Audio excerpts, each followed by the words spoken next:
Our great state is growing exponentially. Our cities and towns are booming. And our new Texas families are demanding better education options for their children. Where will we find enough teachers to educate them? That's actually a great question, my young lady. I think what we should do here in San Marcos is build the greatest university ever for teaching future teachers of Texas.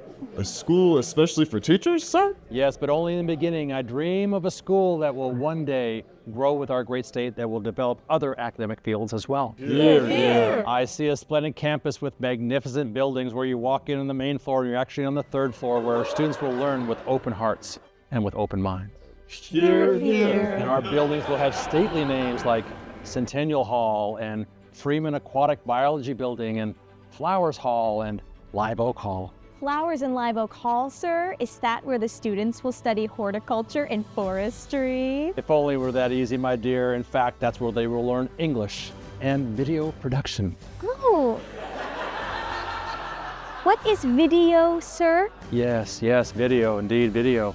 Then perhaps in the Freeman Aquatic Biology Center, the students will learn foreign languages? No, by golly, in that building they will only learn about aquatic biology. I don't understand, sir. Do you mean some buildings' names will reflect their subjects, but others will not? That is correct. But how will we decide which ones will be obvious and which ones won't?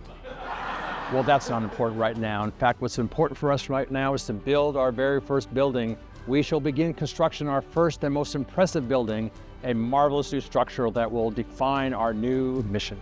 And what will this new building be called, sir? We shall call that new building Old Main. Why will we call our new building Old Main? Well, that's obvious, isn't it? And where will we build this new Old Main? There is plenty of flat land east of the river that would be just perfect. If only it were that simple, my friend, but no, our new school will be built on the biggest hills we can find. On the hills, sir? Yes, on the hills. Old Main will be set atop the steepest, the tallest hills we can find. Students will have to go uphill both ways, to and from class. Must it be the biggest hill? Yes, my friend, the biggest hill, a hill with gravity, with majesty, and a unique name of its own, Chautauqua Hill. How does one spell Chautauqua? Nobody knows. Nobody knows. Sir, I must confess, I don't understand this plan. Do not fear, my good man, for we are laying the foundation for a great university. Our graduates will bring knowledge to people in every corner of the great state of Texas. And perhaps one day, one of our graduates will become president of these United States. In fact, I predict we'll probably be the only university in Texas to graduate a future president. So our university is going to have its very own presidential library, sir? Well, not exactly. Now, he will have a presidential library, but we will build it 50 miles north of here. 50 miles away? But why so far? And our school will have a proud mascot to rally the athletic teams, the ferocious, the resilient Bobcat. Oh, a fine choice, sir. And his name could be Bob. Bob the Bobcat. I love it. No. We shall name it BOCO. Boko? Yes, BOCO. What is a BOCO? Nobody knows, but it's spelled B-O-K-O. Very good, well done. Our buildings and our mascot will have interesting names, sir, but what will the new school be called? It's a great question, my friend. Well, it actually depends. It depends. Yes, our school's name will not be permanent. Our name won't be permanent? No, our school's name will change every 7 to 35 years. But why must our name change? Well, at first it will be known as a normal school, but just for a little while.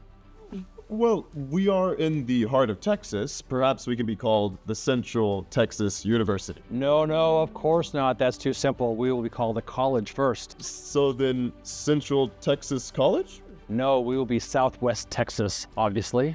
I have to say, sir, nothing about this seems obvious. Yes, why would we call ourselves such when we are neither south nor west? Because we are Texans and we take great pride in doing things differently from the rest of America. We even take pride in being different from other Texans, mostly based on which city we're from and minor regional variations and foods that we will argue about for generations. Like, for example, should we have beans in chili? Well, let's not get started on that conversation. Absolutely not. Of course, there's no beans in proper chili. Wait, I like beans in my chili. Me too. We should still do the university, though.